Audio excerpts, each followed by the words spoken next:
Welcome, welcome, welcome back to Truth Quest. My name is Aaron Moriarity. I will be your host, and we're going to go on a quest for truth together. Yes, we are. Yes, we are. Here we are again, folks. Our 60th episode of the Truth Quest. So welcome, welcome, welcome to everybody. I hope you're all having a wonderful, wonderful day here on planet Earth. Yes, we're still here. Well, some of you down there might be, but I'm above the fray, as you might say. And so, and I got news for the flat earthers. It's not flat. So at least from this spaceship. Now maybe it's just an illusion. We don't know, but we'll find out. Hi Jerry, how you doing? Great to see you here. I'm going to go ahead and share this on out because that's probably like the only way people will know about it. So being shadow banned. So if you are watching, please share this to your favorite social media, to all your friends, to a few of your enemies, and whoever you want to, really. We are live. Exclamation point. Yes, we're still in the world of the living, aren't we? For the time being. So there we go. Now that's been shared on out there.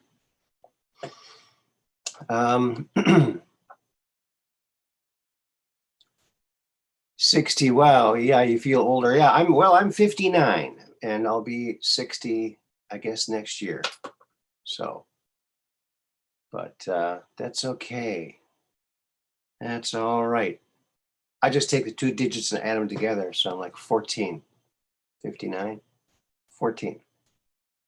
It's a bummer because I can't drive now, but, oh, you know, there it goes again. The music. Now tell me if this is too loud or too soft. Oh, you know what? Hold on. I know why the music isn't working. Now it's all clear to me. Okay. Now we gotta go back here. There we go. I hope we're hearing it. Hey Jacob, how you doing? Say friends, I want to show you something, and I'll probably show this a little later too, but this is a picture supposedly of an alien, right? Have you seen this picture?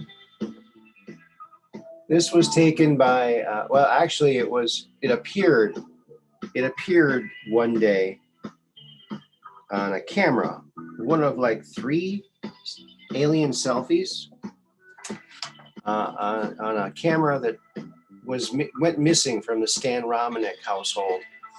And then it was gone for like a week or 2, and then all of a sudden it was on the counter in the kitchen. They were looking all over for it. And it had these, what looked like, you know, if I get the light on there enough. There we go. Yeah, very alive looking. I mean, look at the shines in the eyes. I mean, it's pretty incredible. But look up Stan Romanek. It's a very credible case. I interviewed him several times. I'm not sure if he's able to do shows, but I sure would like to have him on. But today, friends, was a very exciting day. I got to be, I called in and I got to talk to my good friend Red Pill 78 over there on Twitch and Rumble and Foxhole. And I want to show you guys something I got today. Hi, Susan. Welcome, everybody. Thanks for coming. I'm so glad you're here. I want to show you this. I'll probably show this again, too, when other people come. Is this T-shirt I got today. It's from my new T-shirt shop. And it's kind of like the old Beatles album, but it's Meet the Greys instead of Meet the Beatles. The first album by Andromeda's phenomenal pop combo. And it's Celestial Records, Space Fidelity. And of course, we got the little Truth Quest insignia down here. So there you go. Now, you see, I wore this out today, and so spreading the word. Spreading the word, yes. Also, check this out. I'll be wearing this maybe the next time I do a show. I'm going to do a show Mondays, Wednesdays, Fridays, and sometimes on the weekends too. How's that sound? Here it is. Here's the, it's like a long sleeve tee. But check out that. It's pretty good quality. I'm pretty happy with it. I don't know if you can see it or not. Oh, it's starting to fade out. Look at that. You can have fun with the green screen. So that's that. They're really high quality stuff. It's good quality stuff. So I will drop the old link. That's what I need to do. I need to find that little old link, don't I? Well, let me just look over here and try to wrangle that up for us, folks. All right. Have any of you seen that picture of an alien taken by, well, it wasn't really taken by Stan Romanek. It just appeared on his camera. Now, could it be someone just spoofing? Certainly it could be. But he or any of his family didn't claim to not have anything to do with it. But very spooky, alive looking aliens, if you ask me. So, okay, here is the link, Aruni. Go right on back here. And we'll go into the chat-o-matic. The chat-o-matic. And we'll put that in there. And that's where, yes, you can get all of the clothes that you'll ever need. And you'll be helping the channel out. You know, for every shirt, you know, it's like a cup of coffee. So thank you very much. And I certainly like wearing this one. It's nice, high quality stuff, and it's kind of fun. Kind of fun. You know, we got to get the aliens out there in front of people so they get used to it, you know, because it's coming. Those days are coming. Let me tell you. Is that music too loud, friends? Thanks, Cassandra. Nice merch. Thank you very much. Appreciate that. I'll be adding more stuff like the love bugs and things to the merch store. And when I get my comic book a little closer, some of my other illustrations, I have that up there. Back from the future. Hello there. Good to see you again. Wow, we're getting our whole clan back here, our whole group, our whole gaggle of cool intranet people. It's like, wow, how did we get so lucky to get such cool people? I don't know. I feel blessed, so thank you. Thank you for being here. And so I want to show you something here. Let's see if we can show you something here. Okay. This is a picture from the Hubble, and just look at all those little galaxies. Now, if I'm not mistaken, this is the photo where they focused the camera of Hubble to the darkest area of space. They wanted to see what was there. And I don't know if this is exactly the same photo, but it sure does look like it. But it's all kinds of galaxies. They're not just stars. Each one is like a galaxy or you know, a solar system, or, you know, it's just like this one right here, you know, or this one, a spiral. It's a galaxy, man. There's like billions or trillions of stars and planets there. And then there's all of these other ones. It's just incredible. It's really quite quite amazing, you know. It's like a lit up pond of life and energy and stuff. It's pretty darn amazing if you think about it. Even if you don't think about it, it's still pretty amazing, if you ask me. Don't you think? Cool space pick, huh?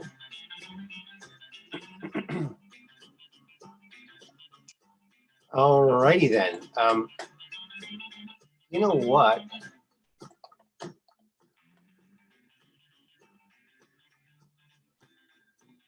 Broken up crystals. Yeah, it does kind of look like broken up crystals.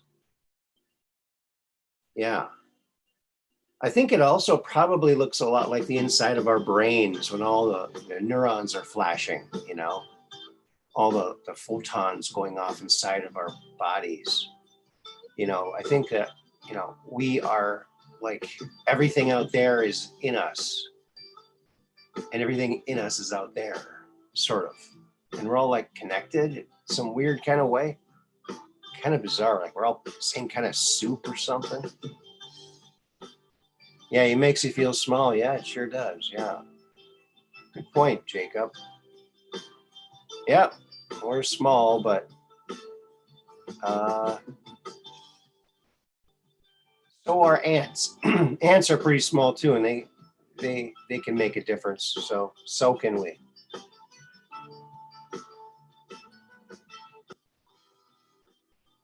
What they say, like there's as many stars in the heavens as there are grains of sand in all the beaches of the world,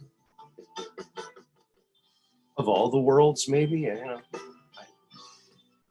it keeps going. It keeps right on going, folks, out into the wild blue yonder, the wild void. Now, a lot of these pictures from the Hubble and space photographs, they enhance the colors. So sometimes what we see isn't really what they saw. So that's something to keep in mind.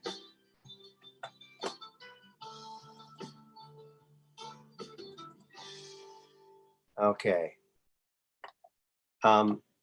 This is one of my favorite Hubble pictures. I just think it's fascinating. And there's actually a whole series of these that kind of chart this particular anomaly out in space. I think it's just gorgeous. It's like a star nursery or something like that. I think they call it. This cloud keeps like changing, and it's just this beautiful organic, looks like driftwood, or, you know, I think that things in nature mimic other things in nature. I mean, it's pretty amazing, right? But yeah, that's a really pretty picture. And another example, look at all those stars. You know, how many of those stars have planets?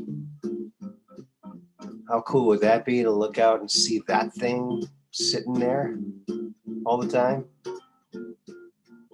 in your night sky? See some kind of thing like that? Well, maybe this is false color. I don't know.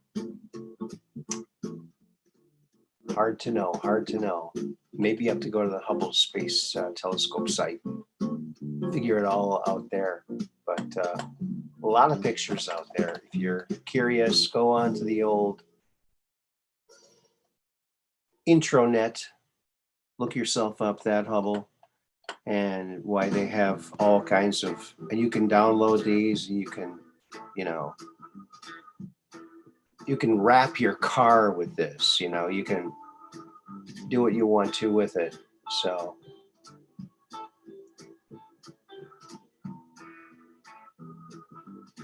and you know, years ago I was when I started my game and puzzle company, I was going to do a whole line of Hubble puzzles, of Hubble Space Telescope picture puzzles, but now someone's already doing that now. So but yeah, they're just beautiful. It's like art. It's like art, really. That's what that is. Yeah, it's so calming to look at space pictures. It's almost like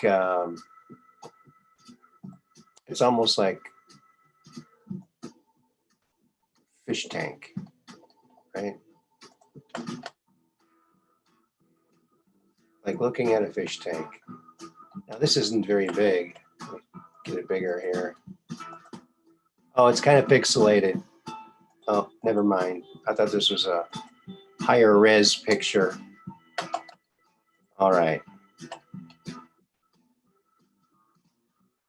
And now for something completely different.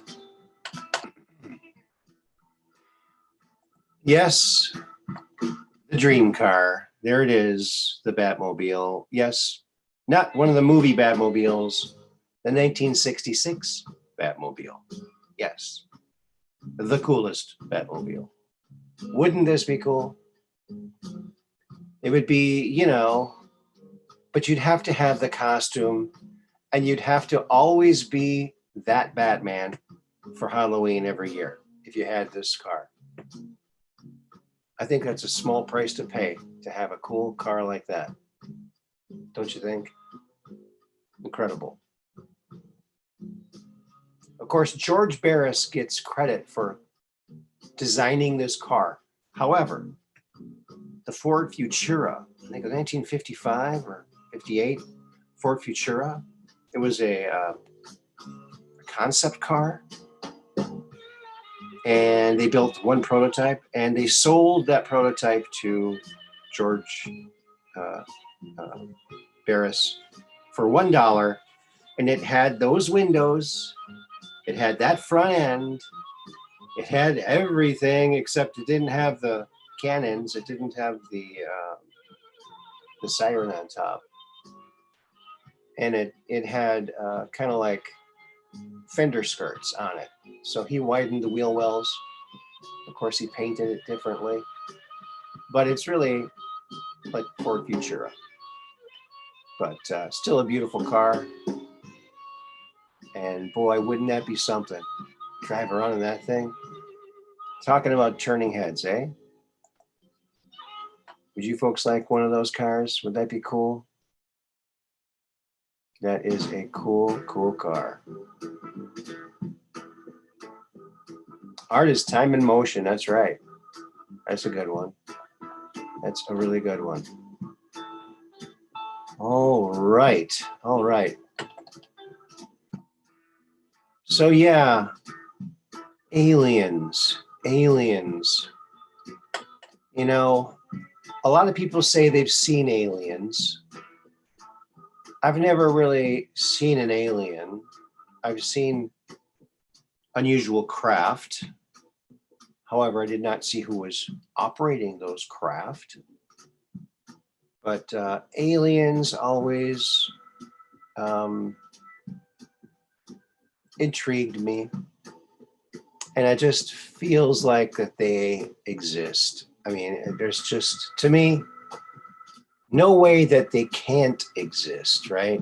I mean, just the fact that we exist kind of proves that they exist. That's the way I look at it. But I guess that's what we do. We look at things differently. Yes, we do.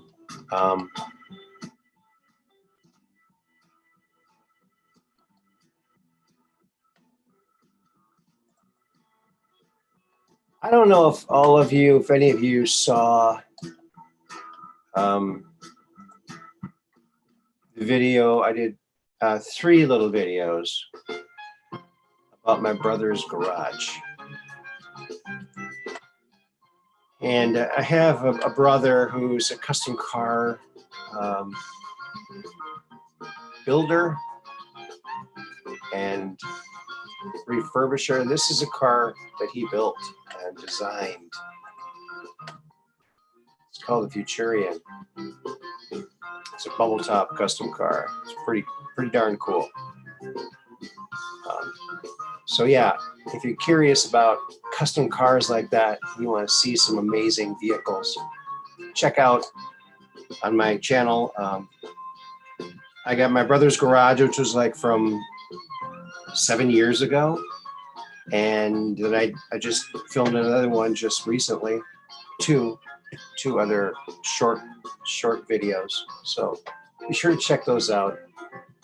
I'm sure if you like that kind of stuff, check out those taillights. These taillights were described in one of the Hot Rod magazines as the coolest taillights ever designed. And my brother designed these, so he's pretty proud of that. Handmade, yeah, hand tool made. Yeah, he's an amazing custom car builder. And he's got like a museum for a garage. So check those videos out. I encourage you to do that. And make a little comment. You know, it must be so much work just to keep those things clean, all those custom cars, you know. Man. But yeah.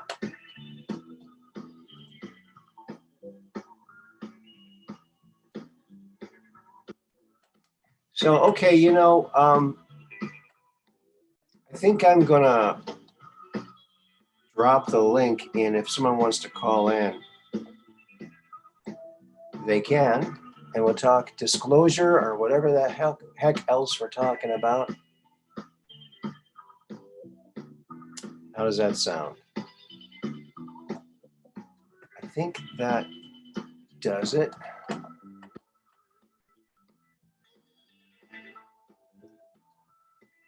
Cows graze with UFOs, take cows. Interesting. Back from the future. Interesting, I gotta say. I did not think of that, and I'm upset that I did not think of that. Good one. Very good one.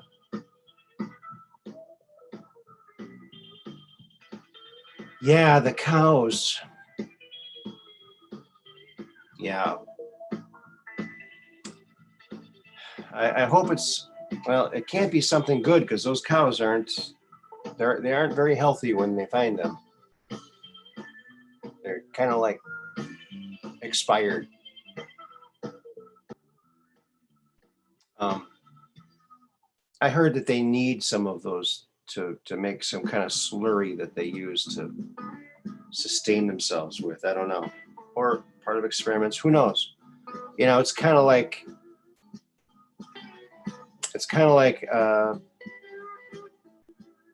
say a family of bears.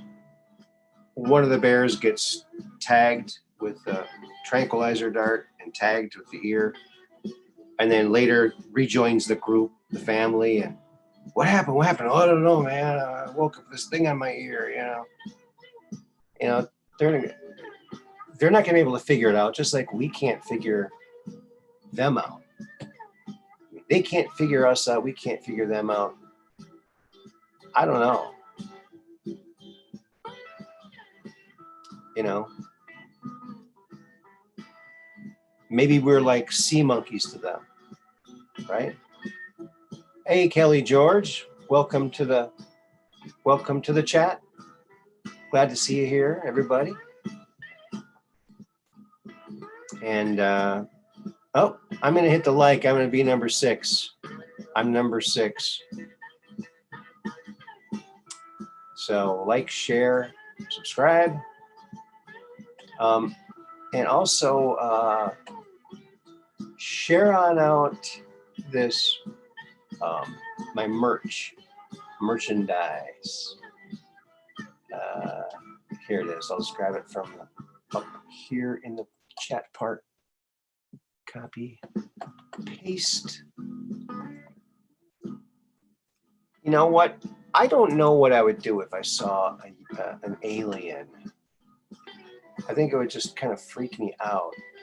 I was pretty freaked out when the first time I saw a UFO. I was like freaked out, and that's something I always wanted to see. So I was kind of confused at why I was not acting the way that I always thought I would act. Oh yeah, I'll just take me to your leader. All right, hey, you going my way? Get me out of this madhouse Earth thing. What kind of granola bars do you have up there on your planet?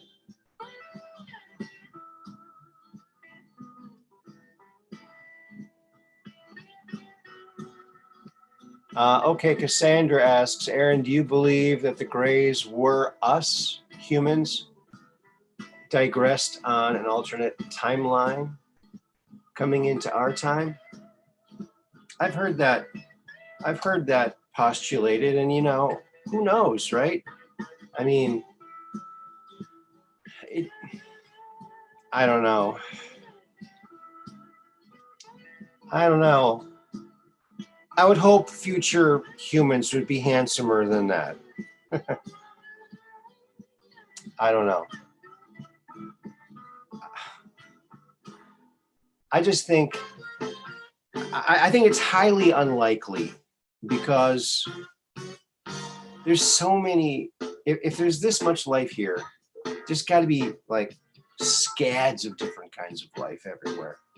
So the fact that we'd run into one that's actually us in the future, oh, unless they came back here on purpose, I suppose. But yeah, I don't know. It's hard to say, you know. That's why we need full disclosure. Then we would know. I mean, wouldn't we? So, and you know, I like to always say to your friends that don't believe in aliens, just tell them, you know, to the aliens, we are the aliens. So if you don't believe in aliens, you don't believe in yourself. And we want you to believe in yourself. We want you to run right out and get this fabulous new album by the Greys. Yes, Meet the Greys. The first album by Andromeda's phenomenal pop combo. Celestial Records, Space Fidelity. Look at that, just like the Beatles, but it's the Greys. I got that from my merch store today. I'm very happy about it. And, you know, I was kind of worried about the quality. I know I showed that earlier, but this is for the other folks who just came. And the other shirt I got was this one. And now that I know the sizes, I'm going to get some other ones that fit me better. Right? But okay, so there's the Truth Quest. So that's pretty big logo, nice and bright. I don't know if you can see it or not. The lighting in here is kind of hard to get lighting in a spaceship like this, you know. But that's that. I don't know a place to put it. Okay, I'm gonna put it up here. Hold on, folks. The set might fall over at any moment. Won't that be fun? Oh yeah.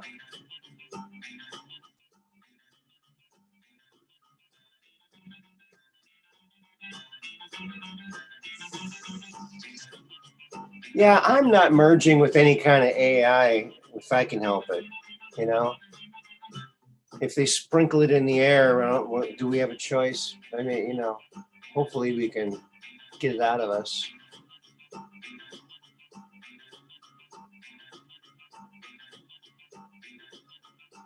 I think we're always ascending. I mean, every step we take in our life's journey, we're ascending to the next step above from where we were. And ascension, some people describe it as consciousness and awareness. So every time you learn something, you're ascending. You're now a better person for knowing that. You know, we're ascending in knowledge. We're ascending in our understanding. And so it's not this magical thing where everyone turns into, you know, a unicorn that I don't know, has telekinesis. Catherine Weiss, thank you very much for that super chat. Wow, thank you so much. Good friend of the program here. Thank you, Kathy. I really appreciate that. Wow. I haven't seen you in the chat. Thank you. Thank you so much. I really, really appreciate that. Yeah, that helps keep the lights on here, keeps me designing new designs. And so I have a number of designs up right now.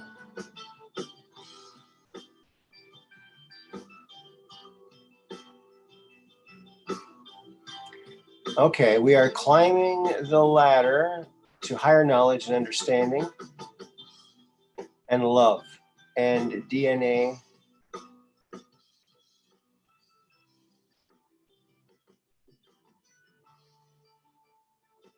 Coming off online. Ladder. Climbing a ladder. Oh yeah, I see what you mean. Climbing a ladder, yeah. Oh, coming on online. Yes, DNA coming online. I got you.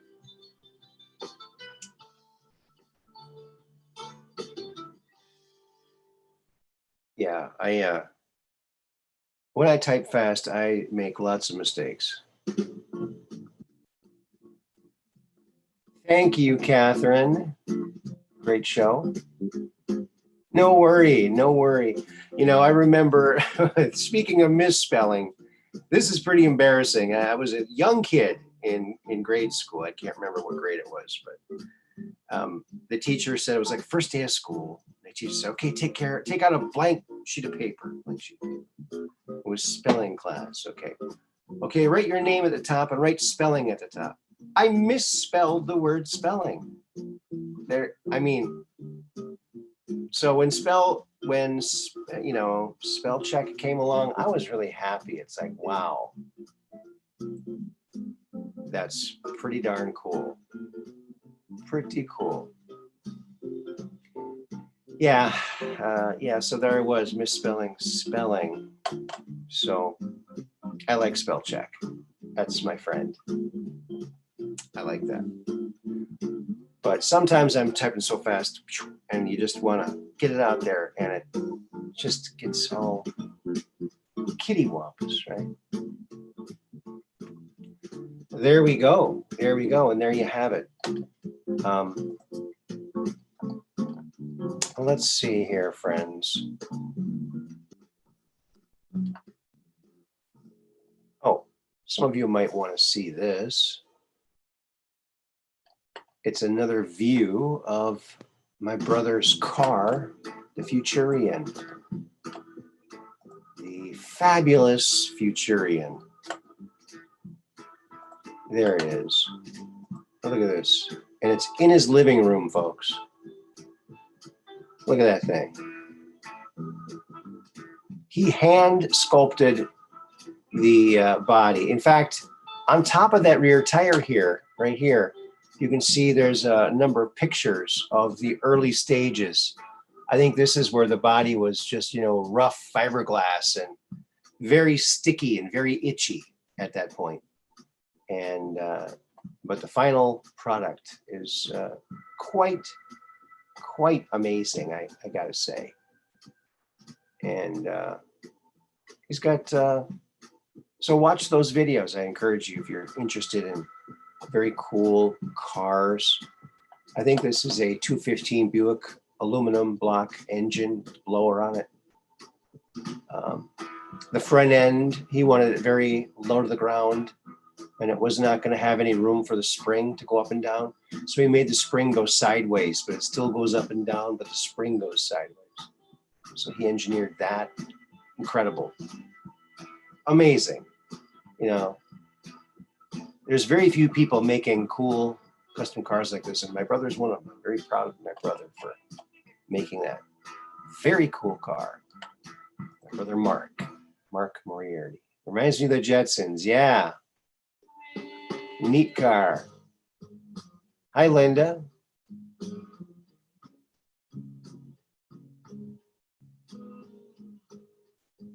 Yes. Yeah, it's something else, man. I mean, what a talent. And when we were all kids, we'd make the model kits, the Big Daddy Roth model kits, the bubble top cars and stuff. And my brother he got so into that. And now he's got this quite a collection. Quite a collection indeed. Yes. I think my next design that I'm going to add is either the Love Bugs, that, and also Skinny Bob. I want to get Skinny Bob on a t-shirt. because I want Skinny Bob. I want to wear a shirt with Skinny Bob on it. Right? If you're wondering who the heck this Skinny Bob is, and there might be some of you out there wondering, maybe you haven't seen Skinny Bob, but, and where is Skinny Bob? It's like he was just here. Here, Skinny Bob. Where'd you go? Unreal. Well, I guess I have to search this way. Good thing for multiple ways to search for things. Here he is.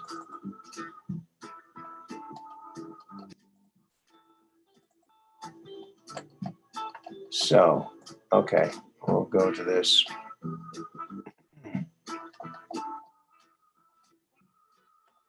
All right, there we are. Gotta get back over here. All right, here is 2 headshot pictures from the video footage of this incredible real live extraterrestrial whom they call Skinny Bob. So that's Skinny Bob. Incredible. The footage is just amazing. I mean, I encourage you to look it up. Maybe I could play that on here. I'm not sure if I can do that. I'm not sure if I can do that or not. But certainly it was released supposedly by the KGB. And Bernie Mendez says, yes, this is a real extraterrestrial. He's a really super, super, super nice guy. And he's like he's the only extraterrestrial that can come and go as he pleases. Because he's such a nice guy. I mean, is Skinny Bob a tall gray? Good question, Jacob Waters. I don't know. I'm not sure. I don't think so. He seems to be some other type. Because he has eyelids. I don't think the other grays have eyelids or, you know, eyelashes. So I'm not sure, you know, what type of alien this is. It certainly looks sort of like a gray, but sort of not like a gray too, you know. He does look very, very like a cool guy. I mean, he looks like a cool guy. What about Valiant Thor? Yeah, Valiant Thor looked like a human, though. Like a very handsome human. Hi, Linda Schaefer. Hey, you're Sopranos fan 11. Good to see you here. So, okay, so I'm going to be doing shows, you know, around the same time. Mondays, Wednesdays, and Fridays. I'm going to try and keep that schedule, and sometimes on the weekends too, depending how things go.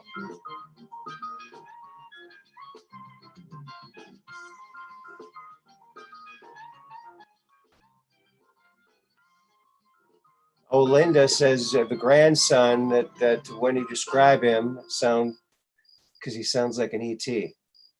Oh. Well, I think we're all ET. We're all got a little bit of that ET stuff in us, don't we? Could be. Could be.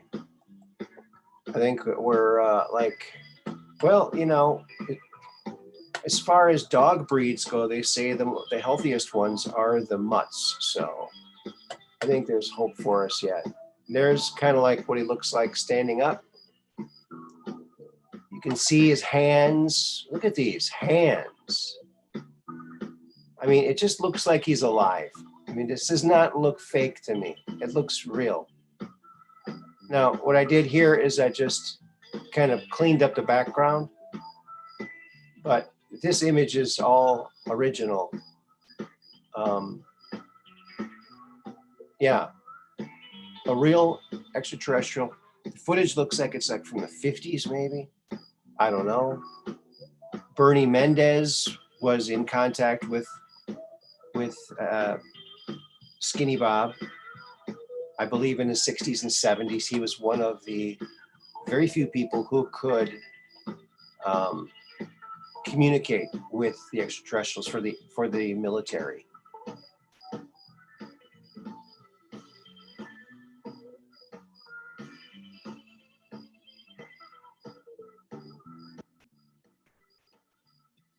Love my lives. Okay, thanks.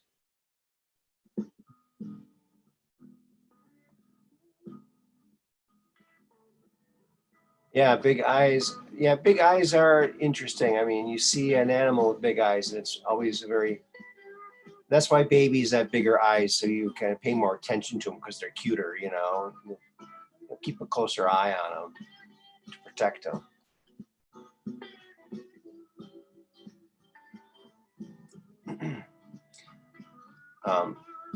Yeah, it's very interesting.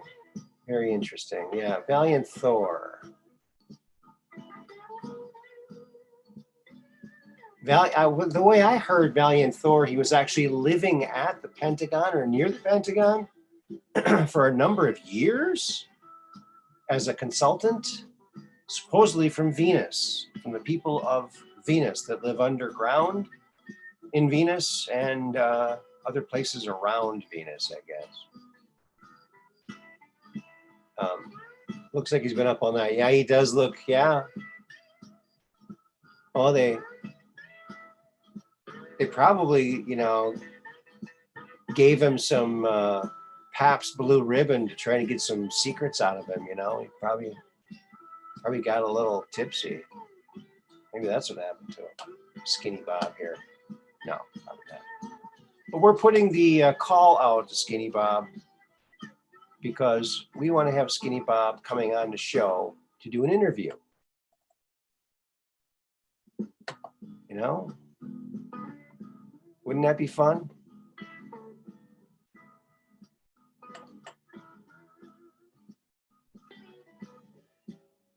Wouldn't that be fun? I think that would be fun.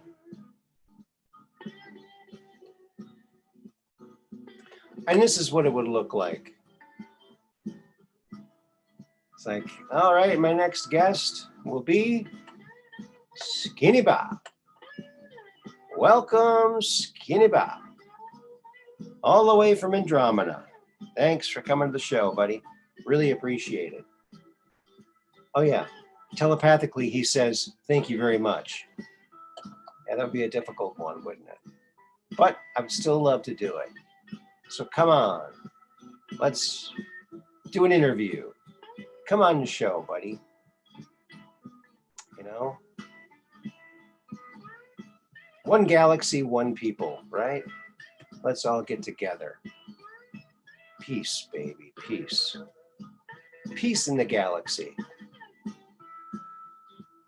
How about the Galactic Peace Coalition? Wouldn't that be nice?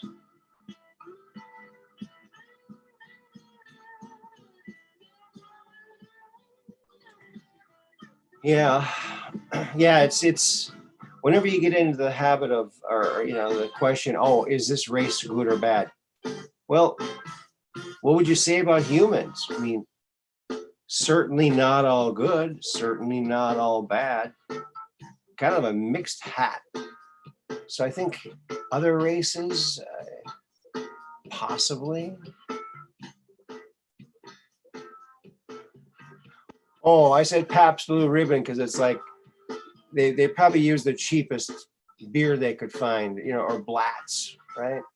They probably use Blatz or Coors. That's not good for much. I don't drink beer though, so I wouldn't know. Anyway, I was just trying to think of a common, not expensive beer. You know, the reason why he has those dark eyes.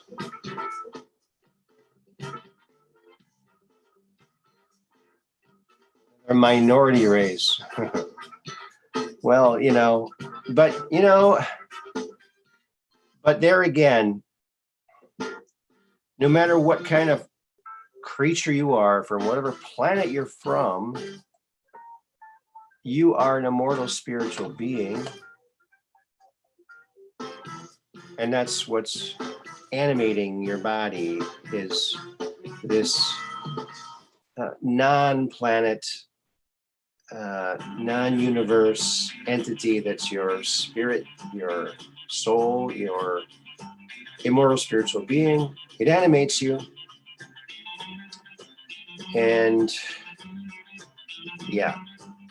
So when you peel it right down, we're all just these wispy souls, you know, having a 3D amusement park ride for a temporary time in our infinite, vast existence of forever, where it's kind of like a distraction and kind of a fun thing to go and pretend to be a 3D person. You know, I don't know. Who knows, right?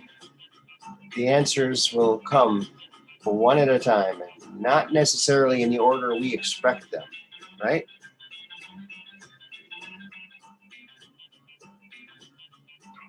I hope the music isn't too loud.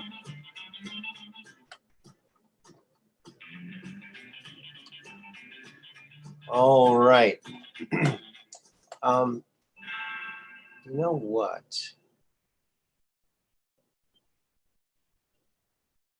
Okay. Yes. I have to do something here. Wait a minute. All right.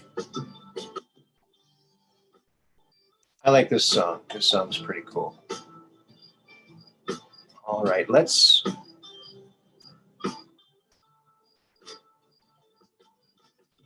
put, what else? What else are we going to show today? What are we going to talk about? Is there any UFO stories you would like to talk about here? And you know what?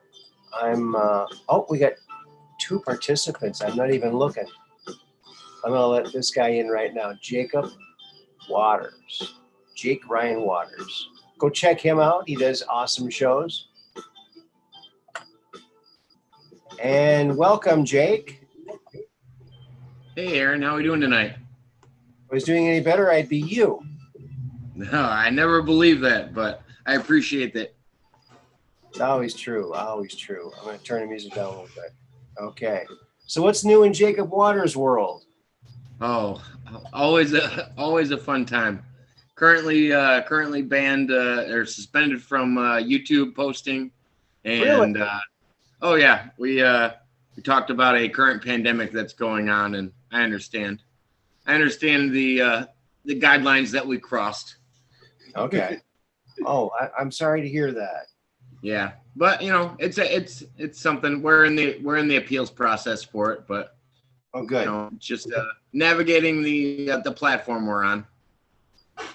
You know, it'd be easier if it was all spelled out, right? I mean, we all got to make like you and head over to Rumble. yeah. I still don't have all my shows over there yet. It takes a long time to do it the way I'm doing it because of my equipment. I think I need better equipment. So someday. You've got a good following on YouTube, so hopefully they'll start trickling over. Yeah, I got like 54 subscribers now, and I need to get to the point where I'm putting all my new shows on there.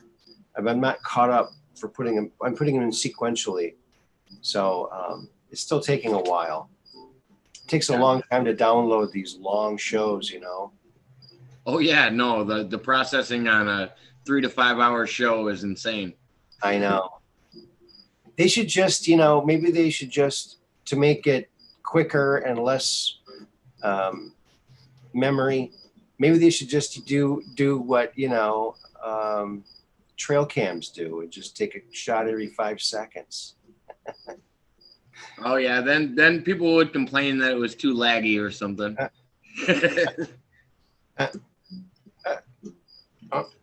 Yeah, you'd get a lot of that, wouldn't you? But I had a question for you. I hadn't heard an update. I don't know if I might have missed it or not. Right. I wanted to hear if you had any updates on Corey Good, and then also if when Andrew's going to be making his next appearance. I know he's not going to be doing the regular show anymore, but I didn't know if he had something else lined up. He's going to be on. Andrew is going to be on the 5th and every first Sunday. Okay, cool. Probably the same time, 3 to 5 Central. That's what I'm anticipating. Well, and I kind of slowed down on calling in because I didn't know if I didn't want to take up anybody's time, and now I'm kind of feeling like I wish I would have called in more.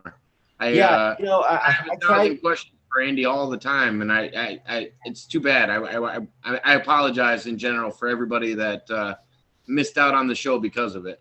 Yeah, well, you know, I think a lot of it's my fault too, because I really,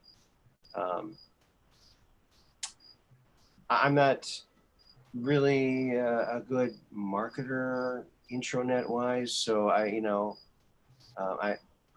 was always like, why aren't there more people here? You know, but I guess you got to get the word out, and that all takes know-how and all that kind of fun stuff. So. Well, at the same time, Andy's got a really strong following. For years, I've always been trying to catch him live. And then I had this opportunity with watching him on your show, and I think I let it kind of pass me by, and I regret it now.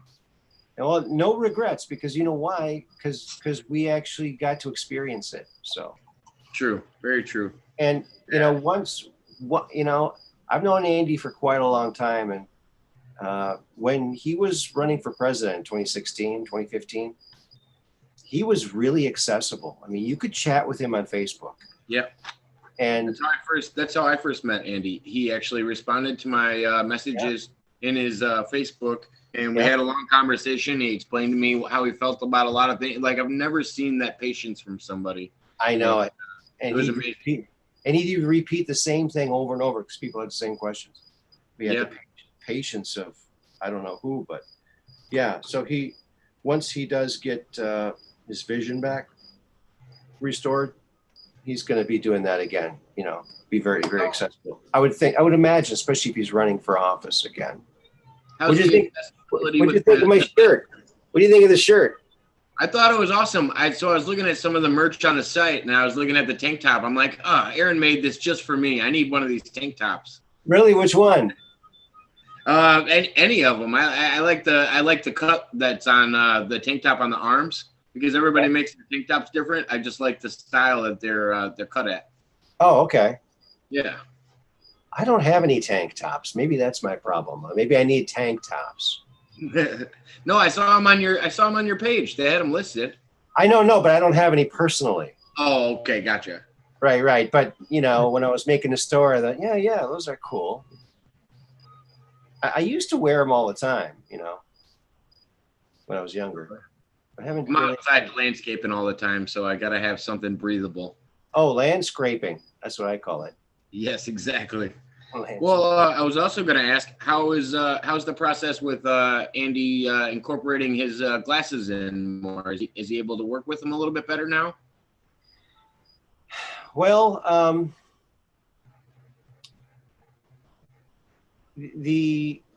what happened was the e-site just wasn't what they said it was, and it didn't really work the way he thought it was going to work. So he had to actually send that back. But he did get another device where he can actually see, he can read now for the first time. So he can actually read. So he can read stuff. But he has to have like something right in front of it. Just what it does is it magnifies what he's looking at. like the screen or whatever. And then he can change the background color and the color of the letters, so he can get the contrast that he needs to be able to see. No, that makes a lot of sense. My significant other, my girlfriend, she has a rare condition called hydrocephalus. It's also a reason that people used to think they were finding alien bodies in the past, is because the brain produces too much brain fluid, and when you're an infant, your brain hasn't formed yet, so it'll create a large skull. And they were finding these bodies, and they've been like, oh my gosh, it's an alien species. When eventually in the future they found out that it was hydrocephalus in infants. It's something that my significant other has, and the pressure eventually built up at one point, and now she also has to have that color difference to kind of make things out a little bit more. Her vision is sharper in one eye than the other, and she's the same age as me, really young. Oh wow! It's something that I've always been trying to find different tools to help us with. So that's why I was so curious about Andy's as well. You know, I was talking to Andy today, and he said, he made a suggestion. He goes, you should have someone on the show that is doing work with low vision stuff. And that does sound interesting. I think I'm going to look for someone like that. You know, there's another, you know what else is really interesting? I want to get someone from this company or this research group that did that Alzheimer's research with a flashing light, 40 hertz flashing lights. Yeah, the one that you lay in front of it, and they put it in front of your face and it just flashes. Yeah, I know exactly what you're talking about. Yeah, and they got those on the market now. Google or Apple? Huh? The gentleman that created it used to work for Google or Apple. Oh, really? Yeah.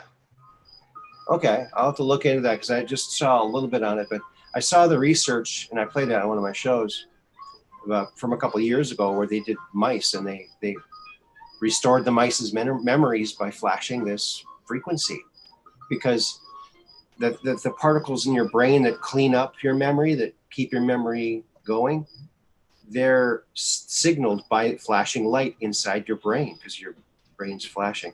But when that stops flashing, those things stop eating this stuff that keeps your memory clear. So the flashing returns it, and they get their memory back, and now the mouse can find the cheese again. Everyone's happy, right? I learned the other day that mice don't actually like cheese. Don't they? I heard that's a rarity. Peanut butter is a favorite, but I've heard that mice don't really like cheese.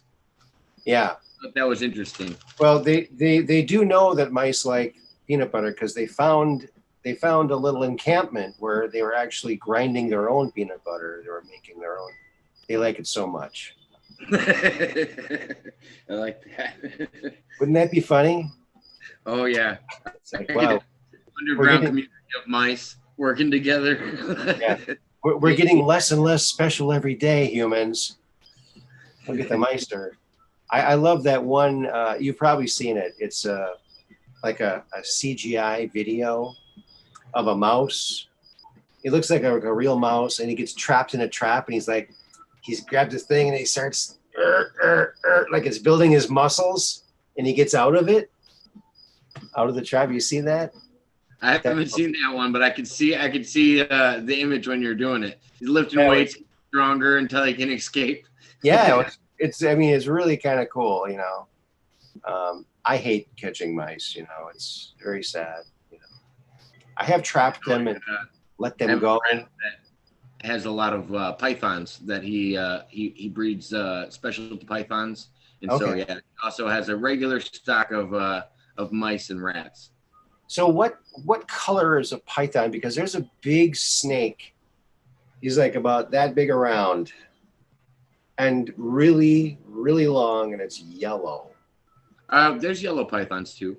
The guy that I know has a few yellow ones. In Wisconsin, in my backyard. I don't know about yellow in your yard. I wouldn't say that they're too common to the area. They need a way better climate.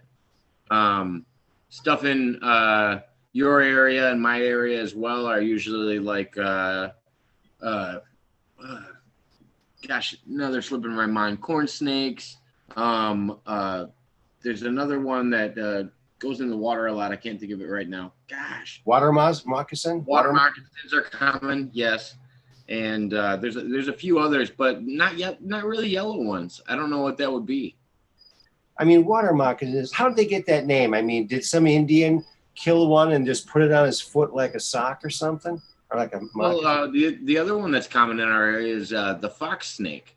And I was like, why do they call it the fox snake? It's because their two front teeth are so large, they don't actually, they don't pack venom or anything like that. But my brother got bit by a fox snake, and the fangs literally went through the top of his foot and out the bottom.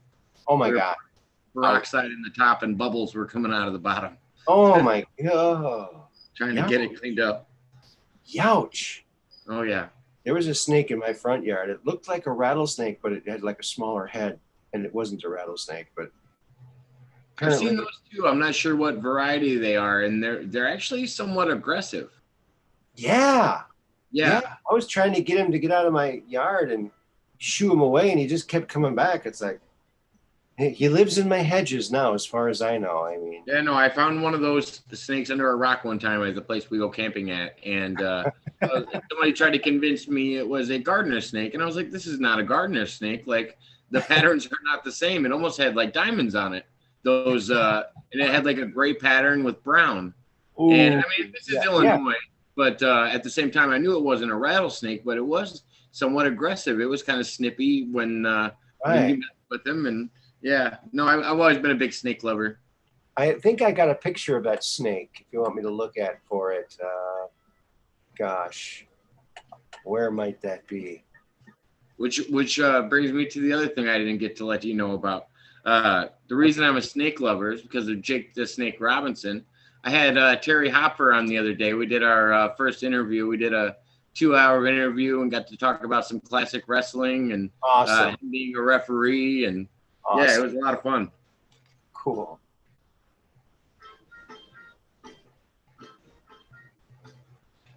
Okay, I'm just kind of looking here. There's just so much stuff on here. I don't know if I'm going to be able to find it. You got to have another meme show soon, where you get to show us all the memes you've been working on. Yeah. I got to make some new memes. I mean,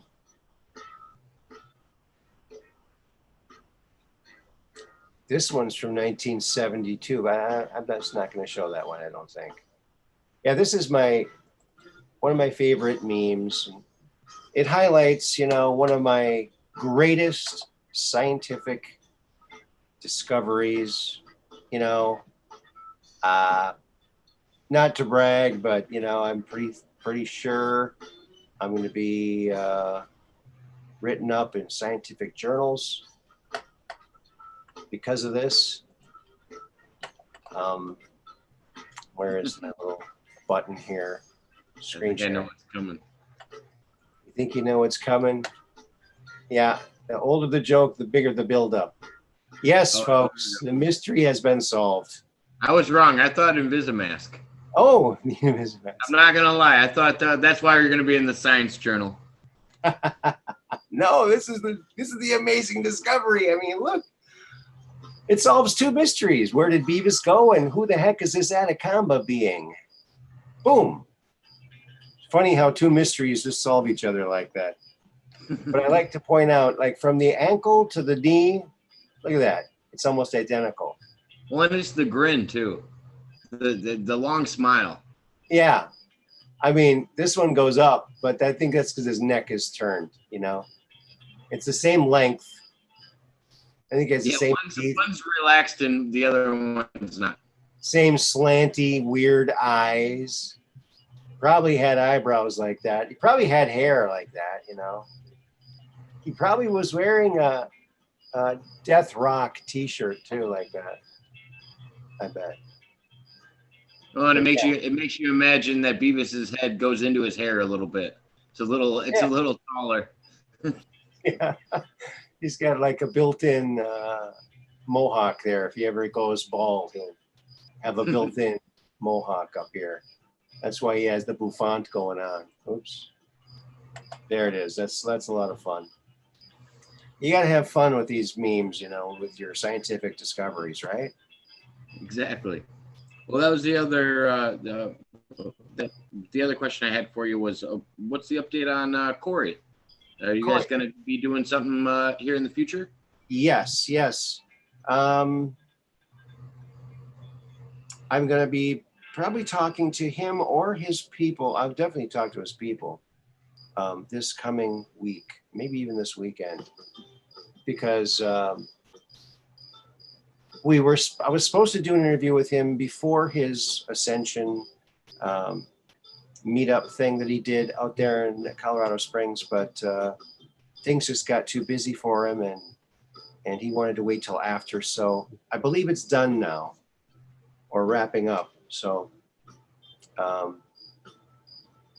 little bit of rest time for him. He should be on. And, you know, I would like to do like a regular show with him, like once a month or something like that, like I'm doing with Andy. Would be kind of cool, I think. Oh yeah, no, there's a lot going on with everybody involved in Corey's immediate circle of I don't know what you'd call them, whistleblowers. I heard David Wilcox is currently actually getting sued by Gaia. Well, I don't really get mixed up in all that, you know. I'm sure. Oh, I know. I just like to hear how it, how it all unfolds, and yeah, nobody knows anything more than myself. Well, I think that whenever you have someone that's giving a lot of truth or potential truth, you're going to have these disruptors all the time. It's something that you just have to know is going to happen. It looks like we got another super chat from Sandy Sue 22. What is your store link again? Is it working now? I want a Meet the Greys since I have the original Inspiration album. Oh, awesome. Yes. Let me see if I got that still in my. There it is. How do you like that? That was pretty good. That should work. It should work. I mean, I just ordered 2 t-shirts. It took about 2 weeks to get it, but the quality is really good, so it's worth the wait. Although I'm in an area, this is Jake, you mean, this kind of freaked me out when I first moved here. When I first moved here, it's like, holy crap moly. This is like Mayberry 1963.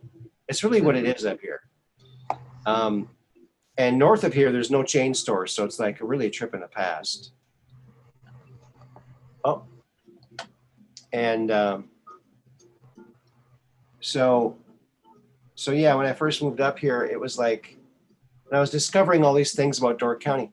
One thing is, there's no such thing as overnight mailing to or from anyone in Door County. You have to add a couple days extra. You can't get anything overnighted. Isn't that weird? Yeah, that is a little wild. I mean, how many places are like this? I mean, I couldn't believe it when I first moved up here because I was a toy inventor. And when you're a toy inventor and you're inventing some hot product and the company wants you to overnight something to them, but you can't. I can't. I live in the boondocks. It's so remote here that I'm actually balancing on top of a telephone pole right now. This is where I am, like on Green Acres, right? That's almost what it's like. I actually like that area sometimes. That's where I like to go camping. I like to go to the Sylvania area, the land of lakes. There's about 100 lakes that are all connected, and it's unforested area where I call it Sasquatch country. I mean, you can't see 10 feet in front of you with the density of the woods. It's beautiful out there. That's awesome. I'm going to show this again for Sandy Sue in case she didn't see it. I'm wearing the Grays shirt, and the next one I get, I'm going to get the right size. This one's a little bit too tight on me, but there it is. The first album by Andromeda's Phenomenal Pop Combo. And instead of Capitol Records, it's Celestial Records. So, yeah, it's a lot of fun. I like that. And so, yeah, but that sucks. Now, when are you going to get back on? I mean, how long are you going to be off the air? So the appeals process takes them about 2 business days to even respond to you. And if you're not in the YouTube's partner program, it's not an immediate response. Oh boy. Okay. Yeah. So it's kind of a process just to get a hold of YouTube in that circumstance. But I'm now in the process. I've been doing a couple of back and forths. Basically, we got 3 strikes on one video because of the way it was posted and because of the editing process. They have a trim feature on YouTube when you post a video, and instead of trimming out the part that we wanted to trim out, it just posted that part twice, and so they flagged it twice. And so they're going to fix it, remove it, and I should be up again in by this upcoming Thursday. Oh my, what a nightmare. Oh yeah, that sucks. And it was all because I tried to use their editing feature, and I told them, I was like, this is what I did. I was not trying to put this on air. I wanted to get it off of the recording and go from there, but that's what I get. It isn't easy. The editing sucks. I mean, the last time I had to edit something, I just did it on iMovie. I didn't even do it on their thing. Well, and that's what I learned from watching your channel, Aaron, is you don't have to really worry about the chat as much. You just have to worry about editing the video. And sometimes you got to just be careful about who you let into the streams, and then as long as they're not posting anything bad, you can get past it. Yeah. Okay, someone's mentioning Stephen Greer. Ooh, I love me some Stephen Greer. Yeah. I have mixed feelings. I like some of his work, and then some of it's a little separated. But I do like some of the work he's doing with the lights and contacting extraterrestrials. That's some interesting information. Yeah. Like contact. Andy met him in the 70s. He was introduced to him and some other boys as in the program in the CIA, and he's gay and looking for young boys, and he smiled at the young boys. It's like, oh boy. Okay. Yeah. So he's CIA. I agree with you. I like some things he does too. I like the thing he did, the UFO press conference that he did. What was that called? 2001, a month before 9/11, at the press corps. He had all those whistleblowers come forward to tell their stories. Incredible. Clifford Stone and all the others. Classic. But yeah, there's just this really creepy weirdness about him that if you were in the CIA in the 70s, I think that, and you're a public figure in the ufology now, you'd add to your credibility if you would admit that, because that at least shows you were in the system and you have some inside knowledge, or I don't know. That's interesting. So out of all of the UFO people that Joe Rogan ever actually sat down with, the one that rubbed him the wrong way was actually Stephen Greer, and he never had him on again because. And I thought that was interesting with what you just added to that because of Andy's experience. Yeah. I was actually looking forward to having him on my other show on Blog Talk Radio years ago, 2007, before I knew any of this about him. And I was reading one of his books, because I usually like to read someone's book before I have them on my show. Mm-hmm. And I was in the bathroom with it, and it flipped out of my hand and fell into the toilet. And I thought, well, that seems like a sign. It totally seems like a sign. And I had no desire to replace the book or finish reading it, or I was just like, I guess I'm not reading that book, and I'm probably not going to interview that guy. You just knew where the turd was supposed to be. I knew when to flush. Yeah. Yeah. That was really strange. That was really strange. No, we've had a guest on recently who is a Montauk participant claimant, and he also has a relationship kind of similar to that with Preston Nichols. Okay. And he's had a chance to sit down and have a meeting with Preston Nichols, and he also gets those same vibes with the way that they're out almost lurking. And he got those same vibes from a person involved in that project. Wow. Interesting. Yeah. Trust your gut. If your gut tells you something's off, something's off. I mean, you might see this UFO person on TV and get a lot of attention, but if your gut says something's off, something's off. Yeah. Well, I mean, I know you've dove into a lot of the different stories in the past. There seems to be a 50-50 of almost child participants in these programs that have been abused, or they were taken care of because they had military families or something along those lines where they didn't, face those abuses. And I feel like there's no in between with it. There's a very split party with children participants. Yeah, and Andy does talk about that in his book, and he did talk about it on the show, where he and some other kids were abused by this doctor who was, attaching electrodes to various parts of their bodies and doing things to these poor children. Well, he bit the guy, and he told his dad about it. And when Andy's dad found out about it, Andy's dad, Raymond Bashago, and a couple other guys went and beat the crap out of that guy. So not all of them got away with it, That's good. Yeah. It's good that there's people out there that will actually take care of these things and are able to. There's more good people than bad people. It's just that the good people need to know that the bad people are there and which people are the bad people. Well, and the bad apples always overshine the good ones. Temporarily. He who laughs last laughs the best. Right? Or the hardest. Yes. Okay. Sopranos Fan 11 says the Disclosure Project still has amazing interviews. Yes, it does.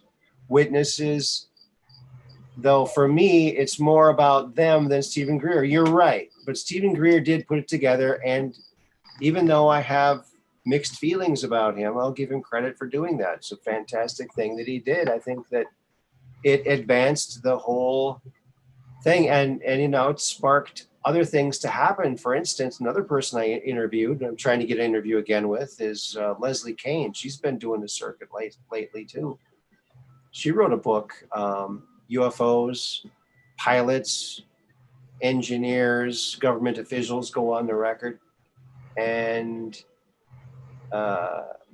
so she was a PBS journalist. And she was at that press conference, that Disclosure Project. And she was like blown away. And she went, wow, this is something. And she kind of like, that was what did it for her. And that's what ended up making her write that book. So yeah, you cannot underestimate the power of that event that he put on. Was probably the seminal event for disclosure so far, I think. So yeah.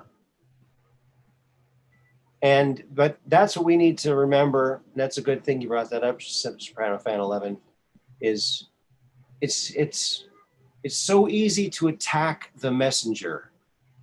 And what a curious thing happens when a messenger is publicly called out, whether rightfully or unrightfully. The public turns on their story, not just them. So it's an effective way for them to try to squelch the story by going after the whistleblower or the person telling the story. So I feel like most of the time when those flags come up, I feel like it's actually people veering away from their own stories and their own things. When I see You see it in politics, you see it in everything. When people reach out into fields that they aren't necessarily experts in, yeah, and then they make claims about those as well as their own claims, I feel like that's when they diminish their stories a little bit, and sometimes their own merit or credibility. Speaking about credibility going down the toilet, have you heard about my time travel device I'm working on? No, I haven't. You haven't? No, I haven't. This is the prototype packaging. Actually, it's in there right now, the time travel device. I'll be doing the unveiling when I have the packaging ready. It's almost ready. I'm doing all the graphics because it's an amazing thing. It really works. I've been testing it and testing it and testing it. It keeps working and working and working. And so it's a real-time travel device that will transport you into the future. So be looking for that very soon, and hopefully it won't ruin my credibility. Can you go into the past as well, or just the future? This particular item only goes into the future. So there's going to be a big disclaimer on the package. This cannot be used to go into the past. I'm really working on that. That'll be a separate purchase. I feel like I need more info. I feel like that was too vague. 3 easy payments. I'm not really ready to divulge the secret, which is it has something to do with time crystals. That's all I'm saying. The one man I know that is all about disclosure doesn't want to give us the rest yet, but I will wait patiently. Yes. Well, if I give a secret out now, someone else will do their packaging quicker, and I'll lose out on my chance to make $3 extra so I can buy some soup so I don't go hungry. No, I understand. I was just joking with you. Just pulling your chain. Yeah, I know. It is kind of funny. Yeah. Disclosure, but yeah, I can't show you this, but right. Good point. Good point. Yeah. It's very interesting. I'm also working on a comic. Did you see any of that stuff? I think I showed some of that stuff. Where'd it go? We got some sketches here.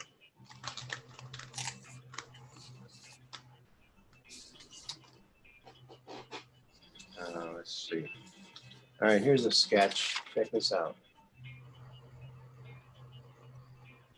Okay. That's Timex. It looks exactly like the picture. I like it. Thanks. Another character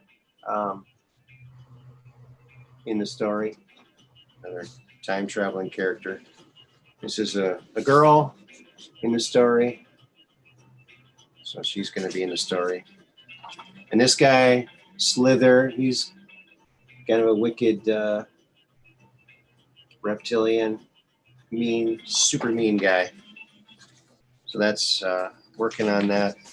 Now, I know Corey Good and company are closing in on their graphic novel, and I'm anxiously waiting to get that myself. I ordered one. I got the the PDF, the partial book, but they got, I think, the last I heard, 13 pages left to finish in their 120-page graphic novel.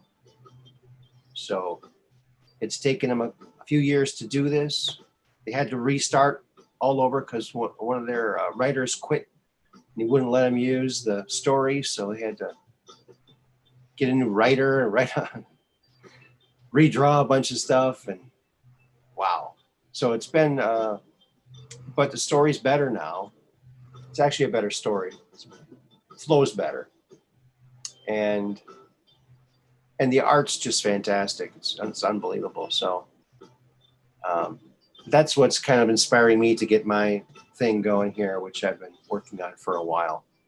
So I got to ask, when the comic's released and when Ridley Scott comes knocking on the door, are you still going to answer when he wants it the second time around? Sure. Yeah. No hard feelings, buddy. Good. No hard feelings. Just wasn't the right timing. Just not the right timing yet. But yeah, it should be good. It should be good. Definitely. Well, I appreciate you letting me on, Aaron. I hope you have a good rest of your night. It was nice getting to catch up with you and talk to you. Thanks for calling in, buddy. I really appreciate it. Oh yeah, I'll talk to you soon. I am glad you got to talk to Andrew a bunch of times, and that was great. So thank you. Oh yeah, no, I'm definitely gonna be doing it again now that I know, what the schedule is, and I don't want him to feel like his people that have a lot of questions for him do still have questions. I really don't want him to feel like they don't. So if you can relay that message, where there's plenty of us out here that still want to talk to him. Okay, I will tell him that. Now the new show once a month, the first Sunday of every month. The 5th of September is the first show. It will not be a call-in show. That's the thing. We weren't getting enough Jacob Waters calling in. Well, I appreciate that. I wish I could be more help. I do have 1,000 questions when it comes to Andy's story, and the more I talk to you guys and everybody that's gotten a chance to talk to Andy, I learn a little bit more, whether it's through Lewis or whether it's through anybody. I like all these pieces that are coming together. I've been wanting this book to come out forever, and I know I'm steady waiting. I'll be happy to wait. I want it to be compiled the way he wants it. Well, I tell you, Jake, if you want a book to read in the meantime, if you haven't checked it out yet, Selected by Extraterrestrials. Yeah, no, I checked it out when you told me to check it out. Yeah. Oh yeah, you got it? Yeah, I actually got the online version. Oh, awesome. Yeah, there's an online version. You can I have all the documents now saved on my computer. Oh, very cool. Yeah, you need to read that because it's so fascinating. I mean, there's so many nuggets in there. It's unbelievable. It's unbelievable. This guy had an incredible life. And in the first part of the story, he says, this is just the first book in my 9-book series of all of my adventures. So, well, and describing the crafts the way that you showed it too, the way he described some of these crafts were absolutely insane. Like these were really big crafts. Yes, miles long. I'm going to pull up one of these images that you're talking about here. So if people haven't seen it, then they can see it.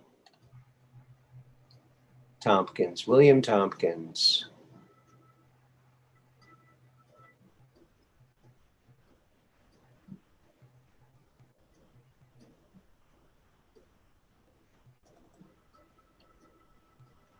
And this one. And let's see. Oh, da da da da da da.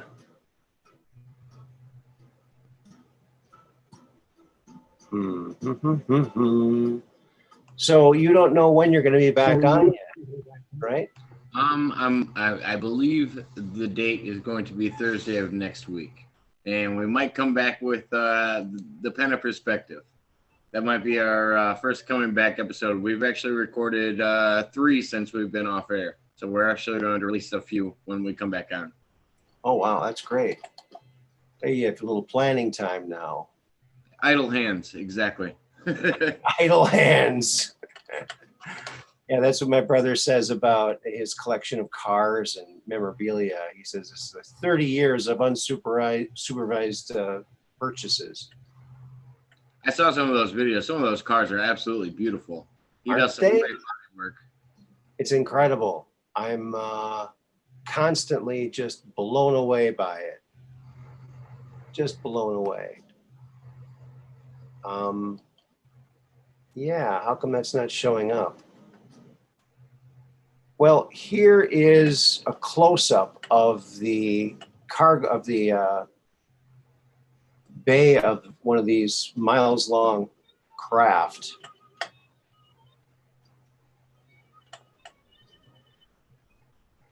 So this is just like one section of this thing, and all these little ships are going into this landing bays. And he designed these to open this way so that if something happened when they're coming in, they'd have something to kind of like stop them from falling or whatever. Yeah, for the Navy. So these things are fun. That's the creepiest part about it is that it says Navy on the side. Yeah, yeah.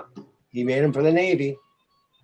Yeah, because the Navy, you know, they're in the oceans, they're in the submarines, right? Just like space is kind of like underwater. Long missions away from the world that we know. Let's see. Okay, that's looks like it's there now. So I'm gonna share this one too. There it is. Now here's that same ship. That's kind of what it looked like. There's his sketch of it right here. And oh, is it showing? I can't see. Yeah, it's showing. Okay. Usually has a green. Okay, there it is. Yeah, so here's the sketch he did. And then I just kind of like traced over it and gave it sort of a metallic look. But here he is. And on the back of his book, it talks about how the Navy gave him permission to release all this information. So this is U.S. Navy approved disclosure.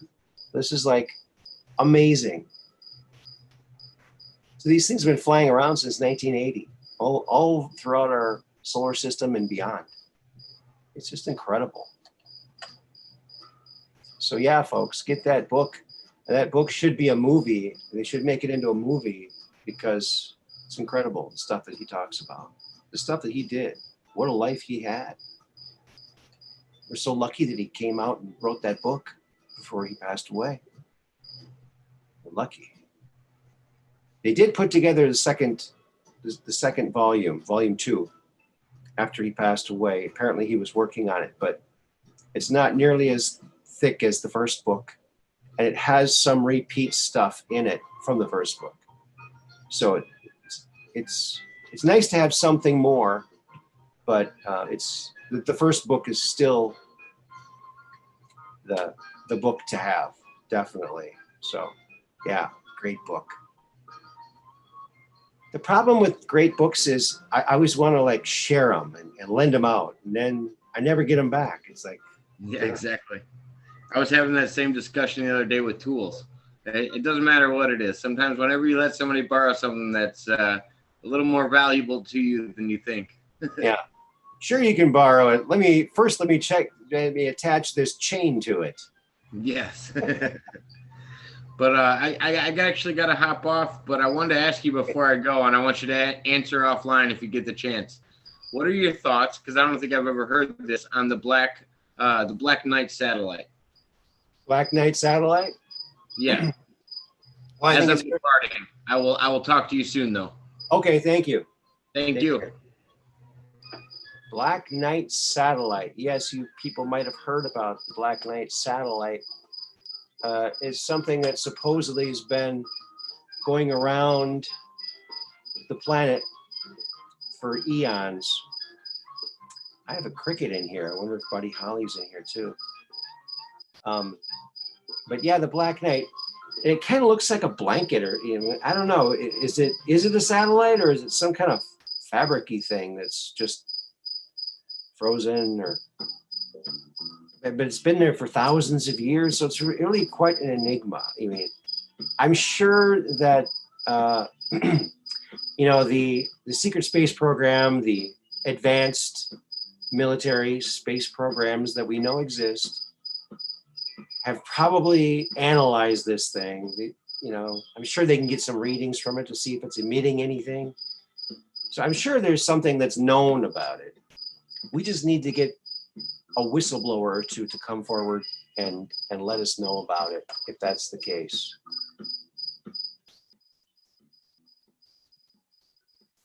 Okay. Well, folks, it's after 1 o'clock. Can you believe it?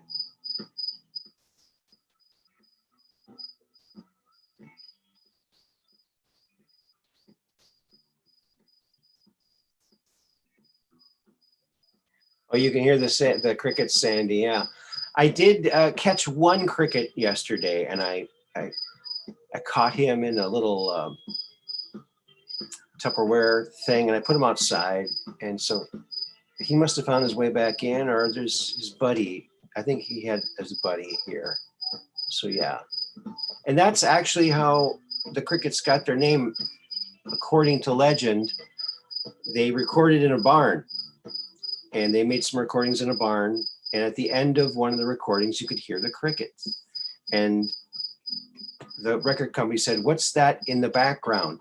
"Oh, that's the crickets." And what they meant by the background was the group. So Buddy Holly and the Crickets. But before I leave you, I'll leave you with an interesting bit of trivia. Now, apparently, Buddy Holly had a list of alternate names for the crickets, and he had a number of different names, like Buddy Holly and the Crickets. That was one of them on the list. I think it was like 12 names. Another one was Buddy Holly and the Beatles. That was one of his alternates. And the other one was Buddy Holly and the Knack. Look at that. Guess what this is, folks?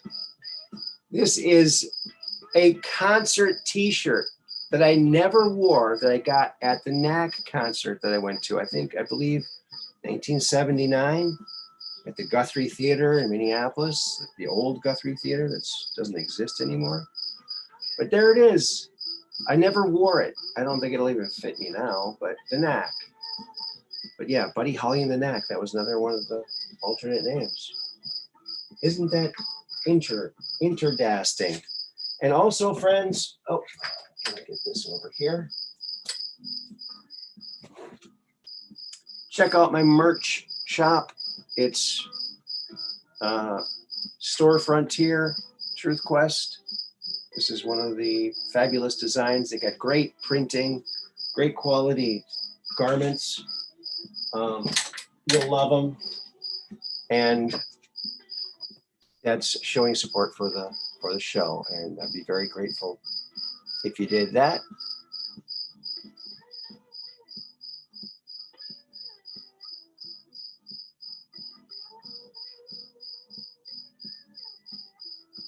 So there we go. Another guy I'm trying to get on the show, that I will be getting on the show, is Bernie Mendez, the guy who knows Skinny Bob. So if we get him on, maybe Skinny Bob will come on. Yes. We have to just keep putting that mental energy out there. I think that's what they can pick up more than the intro now. So we want Skinny Bob to come in the studio here. We'll get you a chair here, and you can be on the show and tell us all about your planet and what it's like to be the nicest extraterrestrial that the Earthlings know. Must be kind of cool. Must be kind of like a rock star, right? Probably got preferential parking at Pentagon or something. So there we go. I want to thank Jacob Waters. I want to thank Catherine Weiss for the super chat, and also Sandy Sue for the super chat. Thank you so very, very much. That means so much to me. And remember, I'll be here Monday, Wednesday, and Friday. Usually after, if Red Pill's doing a live, it's after a Red Pill's show. And wow, that shirt looks brand new. Yeah. Originally purchased new. You know, my brother, whenever he shows me one of his old cars, like, oh, they check out this 44 I got. Oh, it's a nice car, Mark. He says, yes, this car was originally purchased new. Well, all cars were originally purchased new. So it's just a funny thing to say. You're welcome, Jacob. It was very nice. You're a very intelligent guy, and I hope that your show gets reinstated very soon. Thank you, Sopranos fan 11. Say that 3 times fast, right? Thank you, Cassandra. And Be Graceful. Oh, I love that name. That's nice. Be Graceful. Sandy Sue, 22. And let's see, who else am I? Did I already say Cassandra? Yeah. Jacob Waters.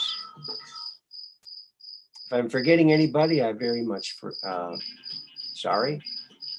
I appreciate each and every one of you.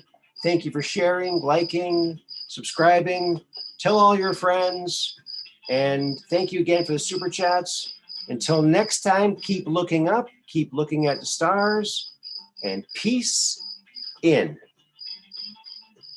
every kind of way you can. Peace, baby.